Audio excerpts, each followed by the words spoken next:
we've got it. The all-exciting Game 3 between Na'Vi and Alliance. We've had 2 games so far. Both of them pretty much have been sort of showcases from either side, right? Game 1, it was all Alliance. Game 2 was pretty much all Na'Vi. We're here in the Game 3. Giannis, what do you expect to see? Well, it's Limp playing another one of his heroes, right? Limp seems to be playing like his style every single game, and I mean, I do love me a good Limp puck.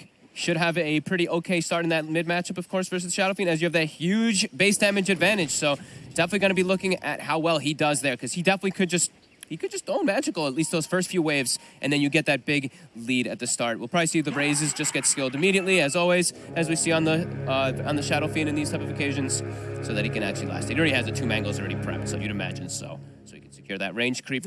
Obviously, with a lot of Na'Vi's draft as well, similarities to what they did do in Game 2. Almost identical. Yeah.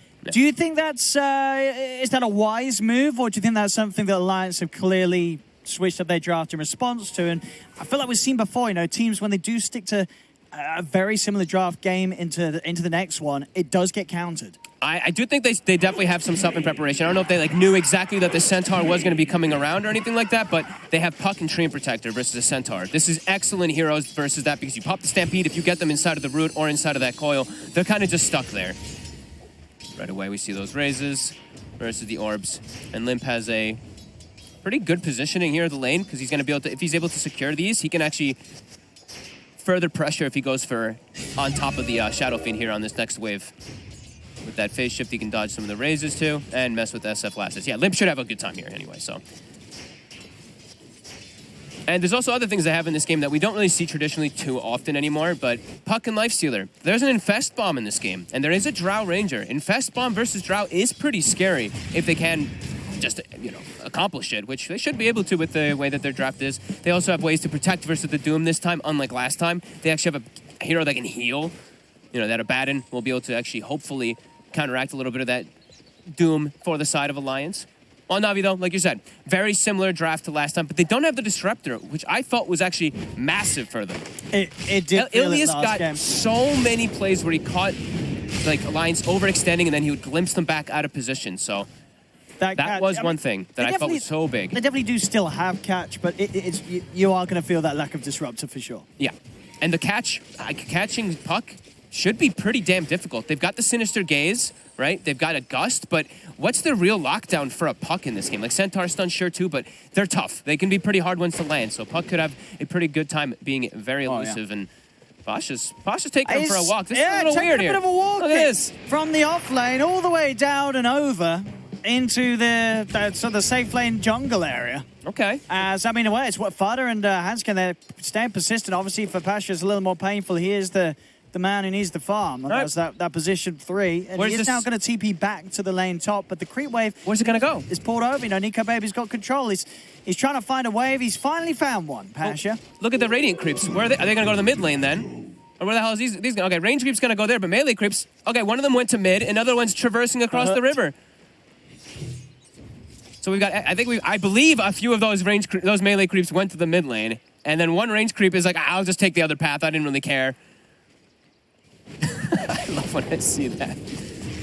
But yeah, we did see Lifestealer. He was doing the right thing. He was pulling the creeps to the neutral, so he was maximizing his farm during that one. And now they actually met themselves bottom for tri lane versus a Drow Ranger. So Drow has to be careful of her positioning down here now. And do you think they'll keep it like this? Yeah, why not? The support focused out. You know, you could just leave that top lane to be as it is. You know, the Lifestealer's had that good start. He's going to be fine on his own, right? Yeah, start down here with your supports, but you probably want to look to make moves, and just because you don't want to split tri-lane experience. Like, just get some pulls going on or something along those lines so you don't just split full. Unless they bring a third hero down and then you just battle, which that is going to be the case, it seems like, as Zayat. He finds his Alpha Wolf, as he always does seem to do. Very nice in this lane, especially with the Drow punching away. Yeah. You're going to have a good amount of right click. Courier does go down, standard self. Zayat is able to walk in and find it. He's got no regen now on 33 because that Courier goes down. Fada was trying to get some out for him. That'll be the case. Looks like Hansken, he's still got some regen to hand out, so we'll be able to keep 33 in tip-top shape. Top lane, obviously off the back of that start, Nico Baby is having complete free farm, 27 and 12. And Pasha kind of has to, he has to kind of manipulate the wave up here because the advantage Nico Baby's been given. He can actually just hit him. He has a straight javelin. He actually didn't go phase boots, just straight javelin versus Centaur. Pretty cool, actually. That little bonus damage can definitely really add up because of your attack speed. No, I mean, we've seen, I can't remember who was the Chinese players. Was it Eurus, maybe? Yeah, I think so. You know, if you do have free farm as a lifestealer now, the best efficiency is just to go for the straight-up Maelstrom, no boots. The sooner you get that Maelstrom, the sooner you're going to be able to clean out neutral camps, and it's just going to bring in the boots and everything else a little bit faster. So thanks to this area of space that he was given at the start, he can get away with this more efficient build. Yep. And now Zayat's, the punches are adding up. He's going to be able to get out of range. 33's not able to close that gap. Yeah, it's like Centaur actually can't like trade hits. Sometimes in these matchups, like as a Centaur, you build up your retaliates and you can trade hits. But now with the Javelin, yeah, it makes it impossible to. And the levels, of course, with Lifestealer. But yeah, getting those retaliate stacks hurts. That might be, we might find, this might be the earliest Maelstrom of all time. Right? On a Lifestealer. On a Lifestealer. It was a quick one in that game in the minor, but yeah, this one is definitely got to be up there. If He's he gets 500 away. If he gets that Mithril Hammer sent out ASAP, it's going to be very, very quick. We'll see if we are able to bring up a stat on that. If things continue as they are, and it looks like they will, you know, no one else is going to go up here anytime soon on Na'Vi, so Nico Baby will have all this space.